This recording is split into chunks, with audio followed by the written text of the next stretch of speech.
नमस्कार, मैं हूं आशीष चित्रांशी और आप देख रहे हैं द न्यूज लॉन्चर।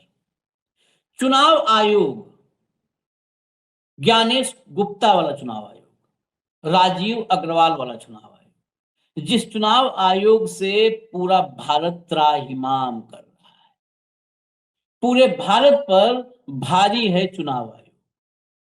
अब अगर चुनाव आयोग का बाप बना दिया जाए, जैसे पहले के समय में हम जब पौराणिक कथाएं सुनते हैं तो एक कोई राक्षस होता है, फिर उससे शक्तिशाली राक्षस का निर्माण करने में जुट जाते हैं कि इस राक्षस में इसकी दो राक्षसों की शक्तियां आ जाएं।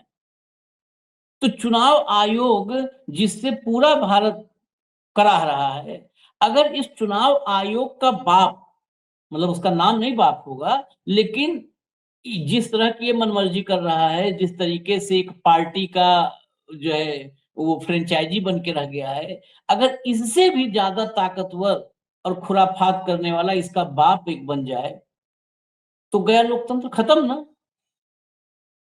यही तैयारी थी और इस तैयारी पर अमल करने या इसको अमली जामा पहनाने की कोशिश कल से शुरू है, लेकिन इस पूरी तैयारी पर पानी फेर दिया। मल्लिकार्जुन खड़गे के घर पर इंडिया अलायंस की बैठक हुई। कश्मीर से लेकर कन्याकुमारी तक सब जगह से प्रतिनिधि आए। बैठक में राहुल भी पहुंचे, क्योंकि जब इस पर हमने पिछला कार्यक्रम किया था तो खबर नहीं आई थी राहुल मीटिंग में आएंगे कि नहीं आएंगे, क्योंकि कांग्रेस की तरफ से कांग्रेस अध्यक्ष थे और बाकी प्रतिनिधि।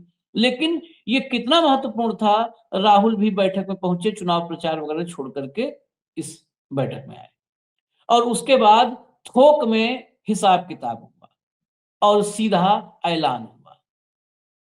महिला आरक्षण के आड़ में मोदी के छुपने की कोशिशों पर प्रहार हुआ, वहां छिपने नहीं दिया गया। मोदी के लिए मौका भी नहीं छोड़ने की कोशिश है कि वो देश भर में जा करके बतावें कि हम महिलाओं के बड़े शुभचिंतक हैं, बड़े हितैषी हैं। हालांकि वो तो एक पत्रकार, महिला पत्रकार बता चुकी हैं, विधिवत बता चुकी हैं, डिटेल में बता चुकी हैं, नाम के साथ बता चुकी हैं। तो मोदी फिर बतावें, ये मौका भी नहीं देने की कोशिश है। और फिर मैं मोटा मोटा, अभी बाकी छोटा छोटा भी जोड़ेंगे कार्यक्रम में, लेकिन मोटा मोटा कैलकुलेशन जब मैं किया तो इस ऐलान के बाद 188 सांसद, सिर्फ 4 पार्टी, कांग्रेस, डीएमके, टीएमसी और समाजवादी पार्टी, 188 सांसद। 188 आप घटा दीजिए 543 में से तो ये होते हैं 355। 362 के नंबर से बहुत नीचे, जो पूरा खेल करने के लिए जरूरी था, वो खेल यहां से रुकता नजर आ रहा है। अब इसमें उद्धव ठाकरे, शरद पवार, हेमंत सोरेन, सबको, फारूक अब्दुल्ला, सबकी पार्टियों को अगर आप जोड़ देंगे तो ये मामला छोटे छोटे दलों को, पप्पू यादव जैसे निर्दलियों को जोड़ते हुए 250 पे जाएगा। मोदी 293 से 310 पहुंचने में पसीना छोड़ देंगे। तो ये फैसला बहुत महत्वपूर्ण है। महिला आरक्षण बिल ये मकसद ही नहीं था, मकसद वो कुछ और था, छिप करके। आपको पता ही है, महाभारत तो मोदी जी तो बहुत धार्मिक आदमी है, पता है शिखंडी को क्यों खड़ा किया गया था, किसका वध करने के लिए। तो ये लोकतंत्र का वध करने के लिए महिला आरक्षण बिल को सामने खड़ा किया गया था। इसकी नीयत बहुत गड़बड़ थी। लाइए हेमंत भाई को जोड़िए इस पर, लाइए। स्वागत है हेमंत भाई। मैं आपको सीधा मीटिंग के विजुअल दिखाता हूँ। ये विजुअल लाइए मीटिंग की, ये विजुअल सामने लाइए भाई, चलाइए मीटिंग के विजुअल चलाइए, थोड़ा रफ्तार। देखिए, इसमें सभी दलों के नेता आए हैं। यहाँ पर राहुल गांधी के बगल में तेजस्वी भी नजर आ रहे हैं, मल्लिकार्जुन खड़गे, तेजस्वी, राहुल गांधी, उसके बगल में बाकी सारे नेता हैं। कि करके चेहरा दिखेगा तो पता चलेगा सब कौन कौन है। शायद सुप्रिया सुले भी इधर पीछे बैठी हुई नजर आ रही हैं। सुप्रिया सुले हैं, इसका मतलब शरद पवार की पार्टी पर थोड़ा सा डाउट कई बार होने लगता है कि क्या रुख होगा उनका, क्योंकि उनकी पार्टी पर बहुत सारे लोगों की नजर है। तो ये सभी पार्टियों के, वामपंथी दलों के सबके नेता आए। इस मीटिंग में जो डिसीजन हुआ वो आप सुनिए मल्लिकार्जुन खड़गे की जुबानी, सुनवाइए खड़गे साहब को।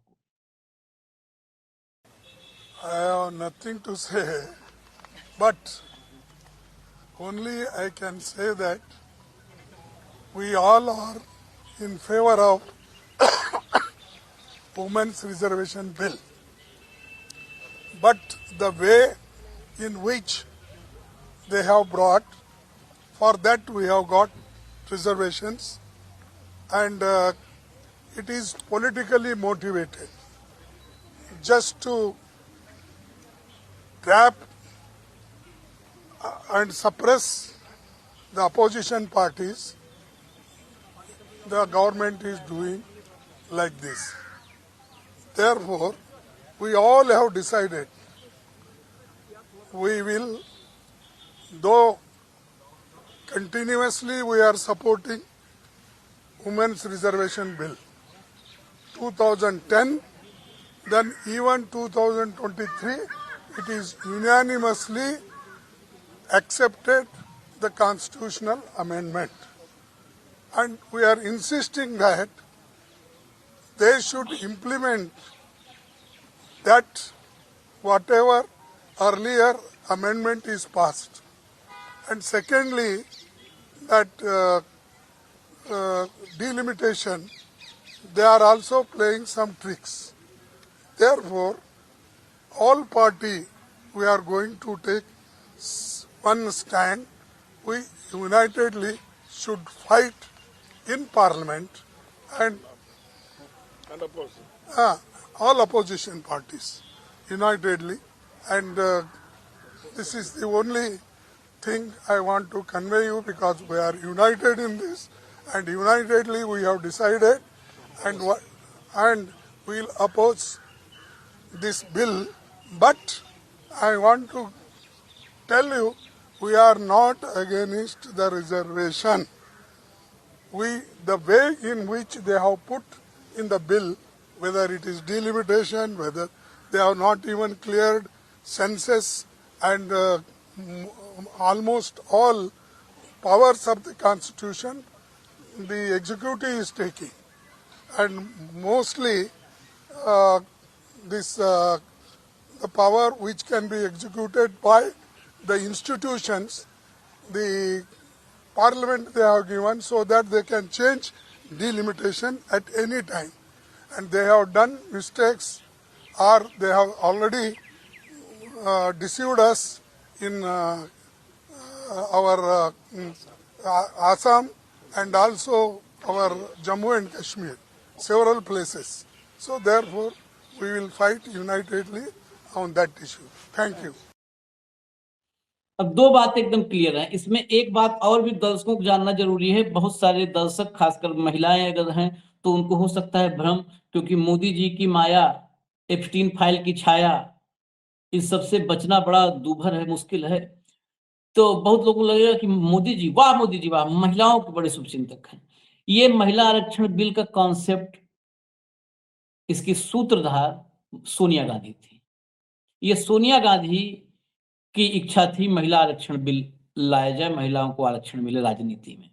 2010 में उसके लिए उन्होंने सबसे पहले पहल की। 23 में जब बिल पास हुआ तो सारी पार्टियां across the party line, position सब हटा दीजिए, सबने सर्वसम्मति से बिल को पास किया। सबने उसके इम्प्लीमेंटेशन को लेकर के एक नहीं सैकड़ों सवाल थे कि ये बिल तो पास करिए, इम्प्लीमेंटेशन का कोई इसमें वही नहीं है। अब ये बीच में जो आया है, इसमें बहुत चीजें उलझी हुई हैं। आदमी को सुलझाने में इसको बहुत वक्त लग जाएगा। हम इसीलिए चर्चा लेकर के आए हैं दोबारा। एक आपको दिख रहा होगा सामने महिला आरक्षण बिल, लेकिन इस महिला आरक्षण के बिल के पीछे जो डिलिमिटेशन, परिसीमन छिपा है, मैंने कहा ना, चुनाव आयोग का बाप बनाने की कोशिश, एक परिसीमन आयोग बनाने की कोशिश है, जिसको सुप्रीम कोर्ट में भी चैलेंज नहीं किया जा सकता।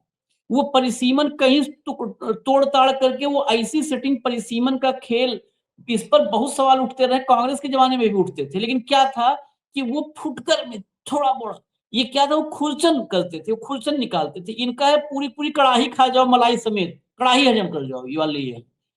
तो ये खुरचन उर्चन नहीं है, ये तो डिलिमिटेशन से ऐसा कर देंगे कि चुनाव एक को सीट जीतना भारी पड़ जाएगा अपोजिशन के उसको। मतलब आप ये समझिए सीधा सीधा, एसआईआर हुआ ना, मैं क्यों कहा चुनाव आयोग का बात, एसआईआर में अपने मतदाता चुना मोदी जी ने कि अपने मतदाता चुने, अब परिसीमन से अपना इलाका चुनेंगे, ठीक है, तो मतदाता भी मेरे, इलाका भी मेरा,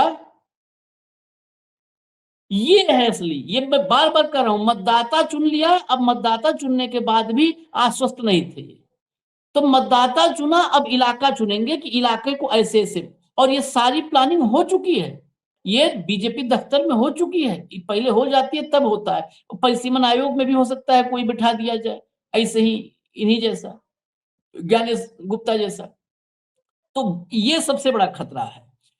मैं अब पहले हेमंत भाई, बहुत सारी बाइटें वगैरह हैं, लेकिन पहले मैं हेमंत भाई के पास ही चलूंगा, क्योंकि इसको रोकने के लिए, क्योंकि बहुत बहुत बड़ा भ्रम भी है ना देश में कि महिलाओं के हित में जा रहे हैं मोदी जी, उसके पीछे परिसीमन आयोग, ये डिलिमिटेशन, अभी जो सीटें की जाएंगी 80 से 120, वही दंड से हो जाएंगे फिर 140 परिसीमन के बाद, यानी झोले में झोला है, जादूगर निकालता नहीं, एक फूल निकाला फिर उसी में दूसरा फूल निकालता है, तीसरा फूल, ये पूरे देश को फूल बनाने वाला ऐसा फूल है कि एक बार अगर फूल बना दिया, अब मेरे फूल में आप अंतर नहीं समझ पाएंगे क्योंकि वो डिक्शन में फ होता है, बस ये समझिए मूर्ख वाले फूल की मैं बात कर रहा हूं, जादूगर वाला फूल फ्लावर था और यहाँ पर फूल मूर्ख वाला फूल है। तो जितना ये ऐसा फूल बना रहे हैं, मूर्ख बना रहे हैं कि एक एक बार मूर्ख बनाएंगे तो आपको बार बार मूर्ख बनना पड़ेगा, आप नहीं चाहोगे तो भी बनोगे, क्योंकि आप चैलेंज नहीं कर पाओगे, जबरिया मूर्ख बनाया जाएगा, जबरिया बनाया जाएगा, आपको बैठा के मुर्गा बना के बनाया जाएगा, आप कुछ नहीं कर पाओगे। हेमंत भाई, ये फैसला, इसमें सीटें, मैं तो लोकसभा सीटों भी को भी गिन डाला, राज्यसभा भी गिन डाला, क्योंकि इतनी मेहनत अपोजिशन वाले कर रहे हैं तो हम भी थोड़ा कर ले। तो इसको रोकने की कवायद क्या रोक पाएंगे, और ये कितना घातक है इस डेमोक्रेसी के लिए, जिसको लोग शायद समझ नहीं पा रहे हैं। आशीष भाई नमस्कार, आपको सारे दर्शक साथियों को भी। देखिए, भारतीय जनता पार्टी को और उसकी जो एनजीओ, उसको 100 साल से एक ही काम बहुत बेहतर आता है, वो है विभाजन, वर्टिकल डिवीजन, और दो समुदायों को आपस में लगाना। यहां महिला पुरुष कर दो, पार्टी जितने भी पार्टियां विरोध करें उनको बता दो ये महिला विरोधी, ठीक। इस सारे की डिटेल में जाना पड़ेगा आपको। और पिछले 24 घंटे में जो आपने देखा कि मोदी सरकार जो प्रस्तावित परिसीमन विधेयक पर लोगों को, खासतौर पर महिलाओं को जिस तरीके से गुमराह करने के लिए जबरदस्त अभियान चला रही है अपने पोमेरियंस के जरिए, ठीक। हमेशा की तरह मोदी महिला आरक्षण का बहाना बनाकर भाजपा को लाभ पहुंचाने का और परमानेंट खेल करने का असली एजेंडा छुपा रहे हैं। और इसका उद्देश्य सिंपल है, चुनावी क्षेत्रों में बदलाव और पुनर्निर्धारण कर देना, जैसा आपने कहा डिलिमिटेशन के माध्यम से। सीधा सा एक सवाल का जवाब दे दे, सारी कहानी खत्म हो जाएगी। महिला आरक्षण को तुरंत लागू करने के लिए परिसीमन क्यों आवश्यक है, ये बता दें एक बार बस। जब ये कानून पास किया था, अनडेटेड चेक, अभी तक देशवासियों ने, दर्शकों ने क्या सुना है कि पोस्ट डेटेड चेक दे दिए। जब ये 2023 में कानून बनाया, 2024 के चुनाव को ध्यान में रखते हुए, आप सोचिए भारत के इतिहास में पहला कानून बनाया था, वो भी संविधान संशोधन था बाकायदा, कि जिसके अंदर, सोचिएगा, जिसके अंदर डेट नहीं है ये कब से लागू होगा। हमने तब भी शो किया था अनडेटेड चेक, पोस्ट डेटेड तो सुने थे आपने, अनडेटेड चेक। इस सवाल का जवाब उनके पूरे एजेंडे का, गुप्त एजेंडे का पर्दाफाश कर देगा कि परिसीमन क्यों आवश्यक है। लेकिन सवाल आशीष भाई फिर वही है, आपको साधुवाद देता हूं मैं कि आप कम से कम ये सवाल पूछ रहे हैं। जितने भी देश के पोमेरियन हैं और जो आपके प्रचार पत्र हैं, क्या वो ये पूछने की हिम्मत कर पाएंगे? कभी नहीं कर पाएंगे। वो सारे के सारे एक एजेंडे पे लगे हुए, सरकार का ढोल पीटना, मोदी महिला प्रेमी, मोदी महिलाओं के सबसे बड़े शुभचिंतक। थोड़ा सा पीछे चलिए ताकि क्लैरिटी हो जाए। मोदी जी ने अब तक क्या क्या किया है? मोदी जी ने किसानों के लिए कानून बनाए थे, क्या क्या के वापस लिए कि उनको समझ में नहीं आया मेरी तपस्या में कुछ कमी रहेगी। याद होगा ना, कितने दिन लोग सड़कों बैठे क्या हो। मजदूरों के लिए कानून बनाया, उनको समझ में नहीं आया। व्यापारियों के लिए जीएसटी लाया, उनको आज तक समझ में नहीं आया। युवाओं के लिए अग्निवीर लाए, आज तक उनकी परिस्थिति देख लीजिए। धारा 370 का संशोधन लाए, आज तक समझ में नहीं आया कि उसका क्या लाभ हुआ क्या नहीं हुआ। प्लॉट लेने जो भगत जाते प्लॉट लेने के लिए, पता नहीं कितनी रजिस्ट्री हुई, उस पर अपने को रिसर्च करनी पड़ेगी।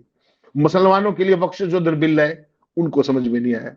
देश के लिए नोटबंदी लाए, खुद को भी समझ में नहीं आया और किसी और को भी नहीं आया, इसलिए धुरंधर लानी पड़ी। ठीक, मतलब आप नीतियां लाने के, नीतियां समझाने के लिए लोगों को पहले प्रोपेगेंडा, सारे प्रचारी, सारे पोमेरियन, और उसके बाद मूवीज। अब राज्यों के लिए परिसीमन ला रहे हैं, राज्यों को भी समझ में नहीं आ रहा कि ये क्या हो रहा है। दुनिया लगभग 90% भारत निरक्षर था उस समय, जब दुनिया के सबसे अच्छे संविधानों में से एक संविधान भारत का बना था। आज की तारीख में मोदी जी की क्या ऐसी मजबूरी है कि जो 16 तारीख से सेशन शुरू है और 14 तारीख की शाम को ड्राफ्ट लाते हैं? ये कभी लोकतंत्र में देखा है क्या आपने? वो भी संविधान संशोधन है। संविधान, वो भी कब? वो भी कब? जब राज्यों में चुनाव चल रहे हैं। सोच करके देखिए आप, तमिलनाडु और वेस्ट बंगाल, जहां से सबसे ज्यादा विरोध भी होना है इसका। टाइमिंग देखिए, हर चीज की टाइमिंग इंपॉर्टेंट है। इन दोनों राज्यों के अंदर भाजपा के पल्ले क्या है क्या नहीं, वो तो ज्ञानेश गुप्ता बेहतर बता सकते हैं कि उन्होंने खेल तो उन्होंने किया है ना बाकायदा। तो इसके मुताबिक जो सारी की सारी चीजें भारतीय जनता पार्टी की टाइमिंग में, भारतीय जनता पार्टी की हर चीज को गुप्त रखने में। क्या, मुझे एक बात आओ ना, ये जो था, जो ये अब जो शेड्यूल आपने लाया, इसका 10 दिन पहले ये ड्राफ्ट जारी नहीं हो सकता था? सारे एमपी ध्यान से पढ़ लेते।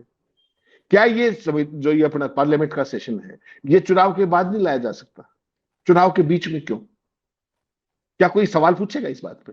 कोई सवाल नहीं पूछेगा। मोदी का मास्टर स्ट्रोक है, बस खास बस ध्यान रखिएगा। हारने और जीतने वालों का राजनीतिक पैटर्न भाजपा की कमजोरियों और ताकत के क्षेत्रों में लगभग पूरी तरह मेल खाता है, पूरी तरह।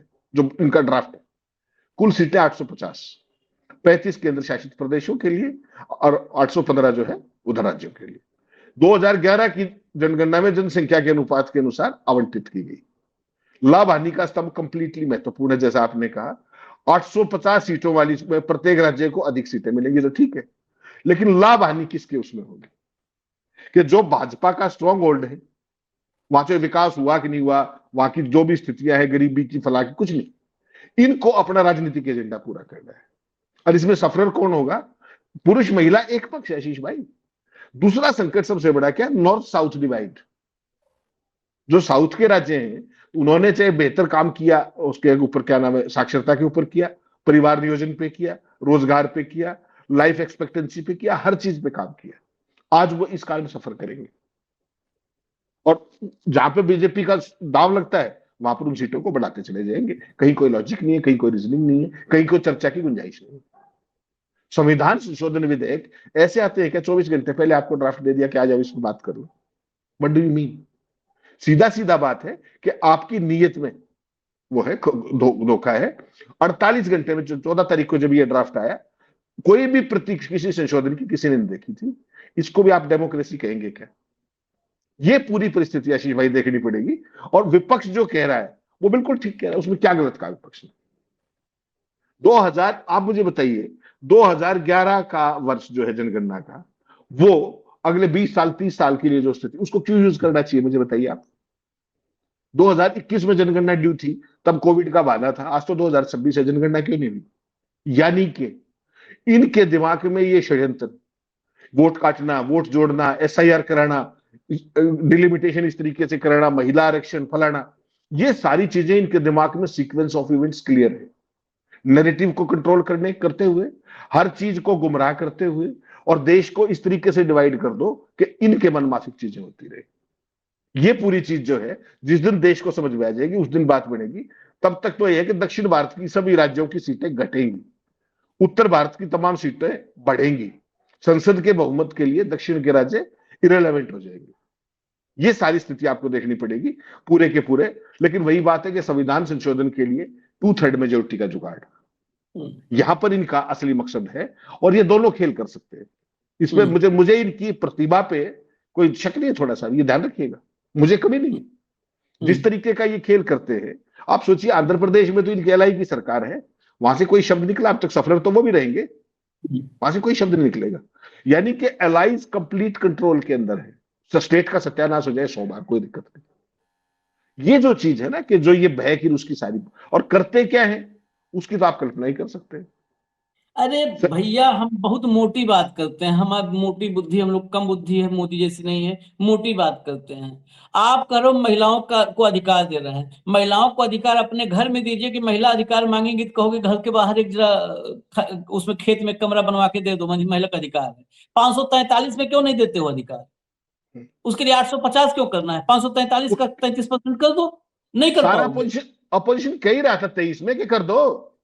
हाँ, 543 में 24 तत्काल के तौर पे आज करो। आज 543 में जैसे एससी सुरक्षित है, वो एसटी सुरक्षित है, वैसे ही महिला सुरक्षित करके 543 में 33% कर दो। महिलाओं को हक, ये देश की महिलाओं को सोचना चाहिए। महिलाओं को हक नहीं दे रहे, महिलाओं का छूत बना रहे हैं। आप महिलाओं ने कहा कि हमको घर में अपने कमरा दो, तो कहा कि नहीं, तुम्हारा कमरा गेट के बाहर बनेगा। 543 से 850 क्यों?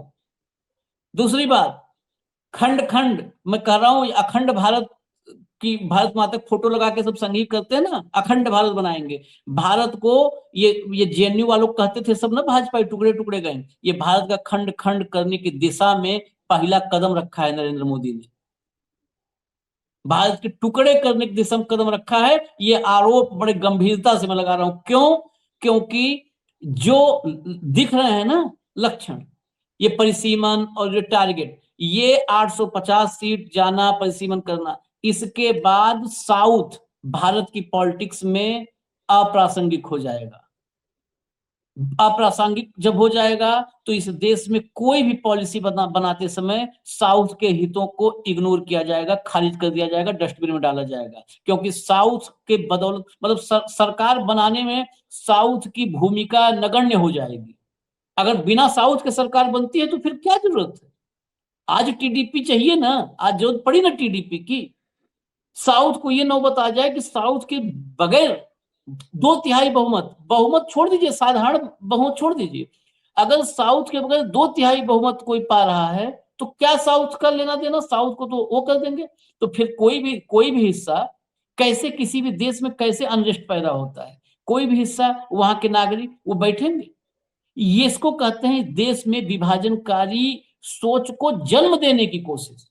यहां से जन्म, अलगाववाद को जन्म देना, ये खत्म करने चला था आतंकवाद, अलगाववाद को का बीज डाल रहा है।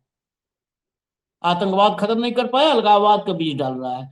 ये इसमें समझना होगा। तीसरा पॉइंट, 1971 में, इससे पहले कई बार मत जनगणना जनगणना तो होती रहती है ना, 10 साल पहले, 2001 2011।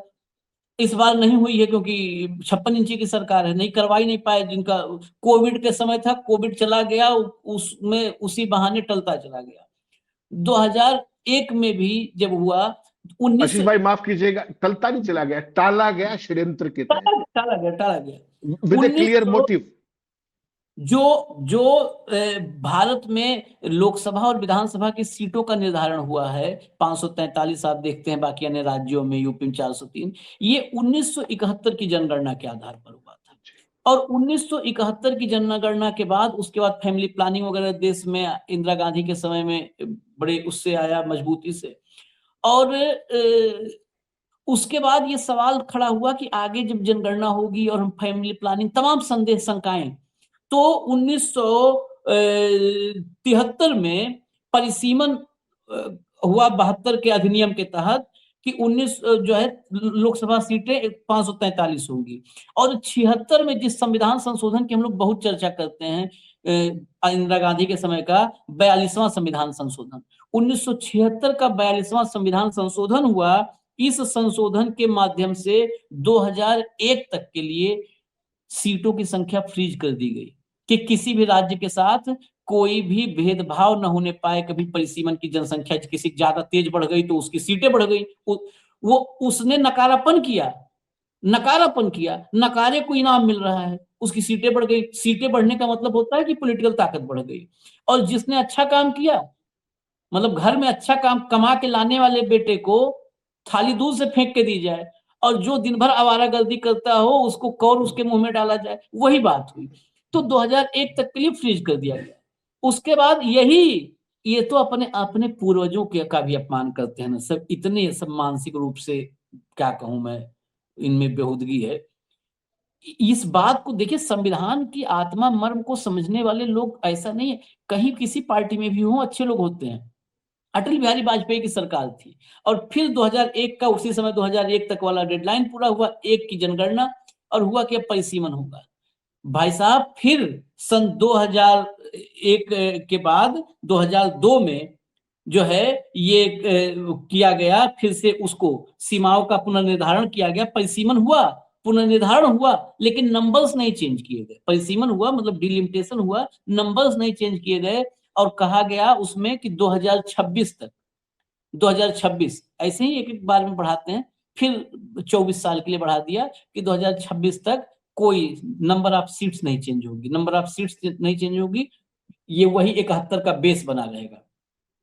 क्यों 71 के बेस पर आप नहीं, क्यों 850? 850 के लिए क्या ऐसा मुंह है हेमंत भाई, क्या मुंह है? मेरे पास बहुत बाइट्स है, लेकिन उन बाइट में तथ्य नहीं आएंगे जो मैं चर्चा में ला रहा हूं, क्योंकि इस सबको, हाँ, वो बाइट में इतना नहीं डिटेल में जाएंगे जो जनता को जानना जरूरी है। आपका देश है प्रभु, आप लोग जानिए कि आपके देश में क्या व्यवस्थाएं हैं और कैसे सत्यानाश हो रहा है, इसलिए इतना माथापच्ची हो रही है। क्या जरूरत है 850? दो 543 में महिलाओं का आरक्षण।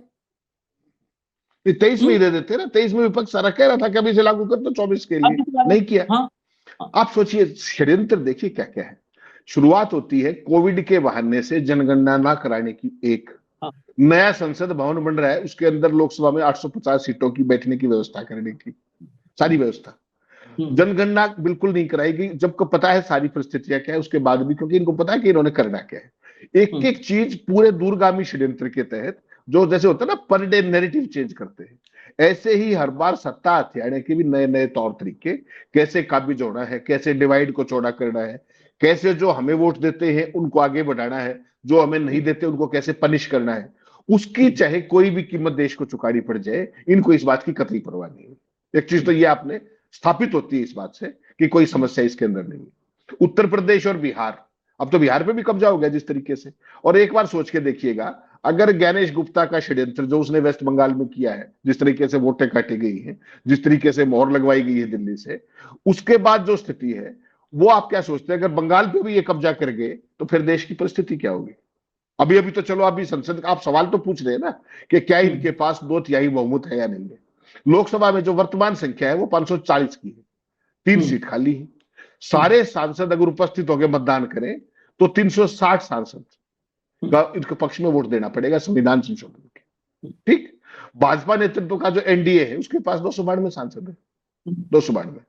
इंडिया के पास 233 है, और 15 सांसद ऐसे हैं जो किसी के साथ अलाइन नहीं है। तो जो अपेरेंटली जो चीज आपके सामने दिख रही है, वो तो ये दिख रही है कि कहीं कोई समस्या नहीं है, ये तो पास नहीं हो पाएगा। इसमें तो ये कोई जो अपेरेंटली जो दिख रहा है, उसके बाद जो ईडी से लेकर के सीबीआई से लेकर के जो धंधे ये सारे करते हैं। आज की मीटिंग की आपने बात की, जो आपने खड़गे का जो विजन वो दिखाया बात, मीटिंग के अंदर तो जिसमें थे राहुल गांधी के अलावा टीएमसी भी थी, आरजेडी भी थी, शिवसेना यूबीटी भी थी, एनसीपी भी थी, शरद गुट, और आम आदमी पार्टी भी थी। तो ये परिस्थिति तो ये कह रही है कि बिल पास नहीं हो पाएगा। तो इनके दिमाग में क्या षड्यंत्र है, क्या परिस्थितियां हैं, वो तो यही जाने। लेकिन जिस तरीके से ये इसको ला रहे हैं वो सारे का सारा डाउटफुल है, और इस डेमोक्रेसी के लिए एक बहुत बड़ा डेंजर है ये सारी मंशा भी, और जिस तरीके से बिलों को सार्वजनिक न किया जा रहा, विशेष तौर पर चुनावों के दौरान पार्लियामेंट का सत्र बुलाना, इसका क्या इमरजेंसी। और वो मैं आज आपके बाइट देख रहा था उसके संसदीय कार्य मंत्री का, वो कह रहा है कि ये बहुत ज्यादा जरूरी है, सरकार और वेट नहीं कर सकती। तो भाई साहब विपक्ष तो 2023 में सर्वसम्मति से पास किया था उन्होंने, वो तो 24 में लागू करने की कह रहे थे, तब इमरजेंसी नहीं थी, आज इमरजेंसी है। आज किस बात की इमरजेंसी? वही वही कर रहा हूँ जो आप कहे, 2023 में इमरजेंसी कहते तो समझ में आता है कि हमको तत्काल लागू करके 24 में इलेक्शन में जाना है। आज इमरजेंसी कौन सा है? किस आज आज आरक्षण दे दोगे, कल किसी महिला को बैठा दो, या तो चुनाव कैंसिल कर दो कि 2029 में लोकसभा भंग करवाओ। लोकसभा भंग करवाने को तैयार हो तो मैं इमरजेंसी मानता हूँ कि लोकसभा भंग करवा के और कहो कि हम चुनाव में जा रहे हैं, हमको महिलाओं को लाना है, 33% बैठाना है। 2029 में चुनाव है, आज कौन सी इमरजेंसी? पूरे देश को मूर्ख समझ रखा है क्या? नहीं, मूर्ख समझ नहीं रखा है। मूर्ख समझना एक पक्ष है, पोमेरियंस को और प्रचार पत्रों को लगा करके इस्टेब्लिश करना है कि तुम मूर्ख हो और सरकार ठीक कर रही है। ये चीज जो प्रोजेक्ट है ये, और अच्छा इतने नहीं, अभी बहुत सारा इसमें कार्यक्रम में, मैं पहले कह दूं थोड़ा टाइम लगे, बहुत सारे दांव पेच हैं। अब इनका नंबर गेम पे अगर आएंगे तो 100 कांग्रेस के हैं, 22 डीएमके, 37 समाजवादी पार्टी, 29 टीएमसी, यही 188 हो जाते हैं, यही खत्म कर दे रहे हैं बिल को। अब इसमें और भी जोड़ लीजिए, 9 है उद्धव ठाकरे की पार्टी के, 8 हैं शरद पवार की पार्टी के, 9 8 17, 3 है हेमंत सोरेन के, 20, उसके बाद 3 है इसके क्या नाम है तेजस्वी वाले, उसके बाद नेशनल कॉन्फ्रेंस है। ये कुल मिला जुला करके ये 225 तो यहीं पे खड़े हो जा रहे हैं, 225 बिल्कुल सीधा खड़े हैं। 225 आप 340 में से घटा दोगे तो आ गया कितना, 340 में से 200 में 500, 540 में से 540 में से आप 225 घटाओ तो 540 में से 340, और फिर 25 गया 340 में से 315, 315 पर आकर के 360 चाहिए, 315 पे टिक रहे हैं। तो नंबर कहीं नहीं है, लेकिन खुराफात फुल है, नंबर 0, खुराफात फुल है। आपको मैं दिखाता हूं ये कैसे। आप सोचिए सिर्फ तमिलनाडु और यूपी में आज की तारीख में 52 सीट, 55 सीट का अंतर है, 55 सीट का, दोनों के नंबर ऑफ लोकसभा सीट्स में देखें तो 55 सीट का अंतर है। जैसे ही ये लागू करेंगे 82 सीट का अंतर हो जाएगा, 82 सीट्स, 80 आज यूपी में टोटल है, और इसके बाद 82 का अंतर हो जाएगा। क्या करेगा तमिलनाडु वाला है? उन्होंने अपने स्टेट को एजुकेट किया, वहां पे जनसंख्या नियंत्रण किया, पाप किया उन्होंने, पाप किया उन्होंने। आप लाइए जरा 3 हेडलाइन है, हेडलाइन दिखाइए, बाइट बाद में दिखाएंगे, हेडलाइन लाइए। यूपी में 80 से 140 एमपी, अभी लोग 120 की बात कर रहे हैं ना, खेल कई हैं। आज भी जहां आप चर्चा देखेंगे तो 120 की करेंगे, दरअसल 80 से 120 करेंगे महिला आरक्षण के नाम पे, और जब परिसीमन होगा तो 140 जाएगी वो। तमिलनाडु में 143 जाएगी, तमिलनाडु में 39 से 50। लोकसभा की प्रस्तावित सीट बढ़ोतरी पर क्यों उबल रहा है दक्षिण? अब सोचिए 80 से 143 करीब करीब दुगुना हो रहा है, ये 39 से 50 जा रहे हैं। बताइए 50 और 143 कितना बड़ा, 90 सीट का अंतर हो गया। क्या परिसीमन पर मोदी ने देश को गुमराह किया? कांग्रेस ने तथ्य बताया, बिल्कुल किया है, तथ्य तो भरे पड़े हैं। आगे चलिए, परिसीमन विवाद, दक्षिण के मुख्यमंत्री क्यों है विरोध में? सरकार संसद में देगी जानकारी। जरा कुछ ट्वीट्स हैं, लाइए जरा नंबर्स दिखा दें, एक बार नंबर दिखा देते हैं। चिदम्बरम, हाँ चिदम्बरम ने लिखा, क्या लिखा है हेमंत भाई आप जरा बताइए, अंग्रेजी में ढंग से क्लियर होगा। ये आशीष भाई, the fear I have been expressing for the past week, जो एक हफ्ते से जो मैं डर जो व्यक्त कर रहा था about the delimitation of parliamentary constituency bill has been proven true today. जो संसदीय सीटों का जो परिसीमन था, उनका जो परिसीमन की बात थी, उसमें जो मैं भय व्यक्त कर रहा था, आज वो सही साबित हो गया। तमिलनाडु का जो आज की तारीख में प्रतिनिधित्व है वो लोकसभा में 39 सीटों का है, वो ये कहते हैं कि ये 58 हो जाएगा। I said this is nothing but an illusion, मैंने कहा कि ये कुछ नहीं है, केवल एक भ्रम है। When delimitation is carried out, जब परिसीमन होगा, जो 58 सीटें हैं वो घटकर 46 रह जाएगी। क्यों? वहां पे जनसंख्या आ जाएगी, ये है गेम असली। एट द सेम टाइम उसी समय उत्तर प्रदेश का करंट संख्या जो है सांसदों की, वहां पे 80 की सीट है। पहले ये 120 होगा 1.5 गुना के नाम पर, और फिर डिलिमिटेशन के नाम पर इसको 140 कर दिया जाएगा। यही षड्यंत्र है।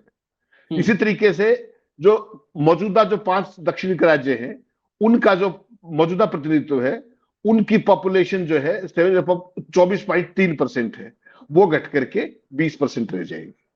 Voice of southern state in the Lok Sabha will be suppressed and stifled. इस तरीके से जो दक्षिण भारत का जो पूरे का पूरा आवाज है अपने हितों को लेकर के लोकसभा में, वो पूरे तरीके से घोट दी जाएगी। The delimitation of parliamentary constituency bill must be opposed unanimously and defeated.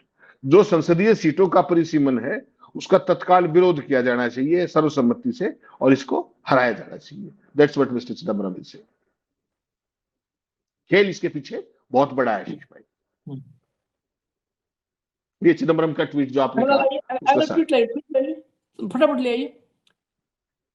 कार्यक्रम में इंफॉर्मेशन नहीं रोक पाएंगे हम, भले गाली 4 पड़ जाए हमको 10, कोई बात नहीं है। इसमें आप लिस्ट दिखा दीजिए, जो इसमें अटैच लिस्ट थी, ये छोड़िए, ये क्या लिखा हुआ है, लिस्ट दिखा दीजिए। वो लिस्ट जो है टेंटेटिव नुकसान फायदा बता रहा है कि किस राज्य को कितना नुकसान होना है। ये देखिए, तमिलनाडु को 11 सीट का नुकसान होगा जब सब कुछ इसमें निपट जाएगा कार्यक्रम। तो केरल को 8 सीट का नुकसान, आंध्र प्रदेश को 5 सीट का, उड़ीसा को 4 का, तेलंगाना को 3 का, वेस्ट बंगाल 3, कर्नाटका 2, पंजाब 1। 1 मिनट रुक दीजिए। आप ये पूरी लिस्ट देखेंगे तो इस पूरी लिस्ट में सिर्फ उड़ीसा ऐसा राज्य है जहां भाजपा है। जितना ये आप पीले रंग में देखें, एकदम ऊपर से कर दीजिए एक बार भैया, ये इतना जिन जिन राज्यों की सीट का नुकसान हो रहा है उसमें सिर्फ उड़ीसा है किसी तरीके से बीजेडी में पांड्यन को हिसाब किताब में ला करके जीत लिया। बाकी सारे राज्य गैर बीजेपी शासित हैं जिनमें सीटें कम हो रही हैं। अब नीचे आइए, अब बीजेपी शासित राज्यों को देखिए, सारे जो है भयंकर फायदे में जा रहे हैं, सारे भयंकर फायदे में। इसमें अभी हालांकि डेटा बहुत क्लियर नहीं है, लेकिन सारे भयंकर। ऊपर अभी नीचे यूपी भी होगा, यूपी अभी नीचे होगा, इसके नीचे उसको तो बम्पर फायदा है। ये देखिए, और अभी भी ये अभी भी कंप्लीट नहीं है। ये एनालिसिस होगा तो जो प्लस है ये प्लस और ज्यादा, ये तो साइकोलॉजिस्ट अपना अपना वो लगाए हैं, लेकिन अभी इसमें बहुत सारा हेर फेर इस आंकड़ों में और काम करने की जरूरत है। ये है जहां जहां भाजपा, मतलब भाजपा का जहां बेस है वहां सीटें बढ़ेंगी। और सीटें बढ़ना घटना छोड़ दीजिए, जब डिलिमिटेशन होगा तो जो पॉकेट्स में कह रहा हूं कि असली है ना कि इलाका चुनना, इलाकों को ऐसे तोड़ तोड़ कर देंगे ये कि जहां पर विपक्षी, मतलब अपने मतदाता हमारे, इलाका हमारा, चुनाव हमारा, नतीजा हमारा, बस कुल मिला के यही है। तो हमको अब हेमंत भाई के साथ दोनों लोग को इजाजत दीजिए। आप अपोजिशन के कुछ बाइट्स है उनको सुनिएगा, उनके अपने अपने रिएक्शंस हैं वो भी आना चाहिए। अगर नहीं होगा तो आप यहीं पर बंद कर दीजिएगा देखना, लेकिन हमारी जिम्मेदारी है कि अगर सुनना चाहें तो आगे लगा होगा, नहीं तो आप यहीं बंद कर दीजिएगा। जितने तथ्य थे वो हमने सब कोशिश की है आ जाए, लेकिन बहुत कुछ बचा है लाना, क्योंकि इतना छोटा विषय नहीं है। इस देश में लोकतंत्र पर आखिरी ताबूत बना के आखिरी कील ठोकने की तैयारी है। इसको रोक लिया गया तो गुंजाइश है, नहीं तो खत्म है। इजाजत दीजिए हमें। धन्यवाद हेमंत भाई, बहुत बहुत धन्यवाद। आगे बाइट चला दीजिए भैया। उसमें जो स्पेशल सेशन है पार्लियामेंट का वो भी बुलाया गया है, could not it be after 29th of this month, क्योंकि यहाँ पर भी इलेक्शन भी चल रही है। Do you think this is a trend from the BJP? देखिए, बीजेपी जब भी कोई इशू होता है उसको डिविएट करने के वास्ते, उससे लोगों का माइंड दूर करने के वास्ते कोई और इवेंट करती है। एक इवेंट को अवॉइड करने के वास्ते दूसरा इवेंट क्रिएट करती है। उसी के जिमन में जो आज का उन्होंने ये बुलाया, इसमें कोई शक नहीं कि 29-30 तारीख के बाद भी ये हो सकता था, लेकिन मुल्क में एक ऐसा माहौल क्रिएट करने के वास्ते कि वो किसी दूसरे इवेंट से या दूसरे इशू से उनका माइंड चेंज किया जाए, तो वो एक नया इवेंट क्रिएट करते हैं। जो आज की मीटिंग है उसमें भी मेरा ख्याल है कि यही चीज़ उभर के आएगी कि बीजेपी क्यों मजबूर हो गई कि ऐसे इलेक्शन माहौल में पार्लियामेंट का सेशन बुलाने में। तो ये गैर ज़रूरी वक्त पे बुलाया गया है, और सेशन होने से पहले ये इलेक्शन के बाद भी हो सकता था। तो ऐसी गैर ज़रूरी चीज़ों से ही मुल्क में अफरा तफरी बढ़ती है। ऐसी गैर ज़रूरी और गैर जिम्मेदाराना बयानात और हरकतों से ही रोज़ बरोज़ हमारे मुल्क की जो एक इमेज थी इंटरनेशनली वो ख़राब हो रही है। My party, the Communist Party of India, CPI, fully supports the women reservation bill. That is already, but that the amendment bill, the women reservation amendment bill. We want both the conditionalities which was added when 2023 the bill was passed with the two conditionalities. That is one, census and delimitation. We want both these conditionalities should be removed and let the women be able to contest in the coming assembly elections, and whenever a parliament election comes, then let them use. Otherwise there is no meaning of having this amendment bill. it was earlier by the bill से मैं मुझे ये पता चल रही है कि सरकार ये दोनों मिलाना जो इसके साथ पहले सीट बढ़ाना चाहती है फिर महिला को आरक्षण देना पता नहीं कैसे क्योंकि things are not clear. Yesterday only they shared the bill. Now what we are there going to do, we don't know anything. But that is why we are saying, Communist Party of India, CPI is saying, we support the women reservation amendment without any conditionality. Let the government take it first and pass it tomorrow itself with the existing strength of the parliament and state legislatures. If government will do that, we all will, the India Alliance parties all will support that. The southern states, we feel that we will be disenfranchised. For example, in the proportional representation right now, they might very easily say that we are going to give 50% increase in seats. But 50% increase in seats for Tamil Nadu is not the same as 50% increase in seats for Uttar Pradesh. Also, the southern states right now with their numbers is bound to be reduced from 25% to 20%. So overall, we feel that delimitation is going to be a net negative for the southern states in the current format.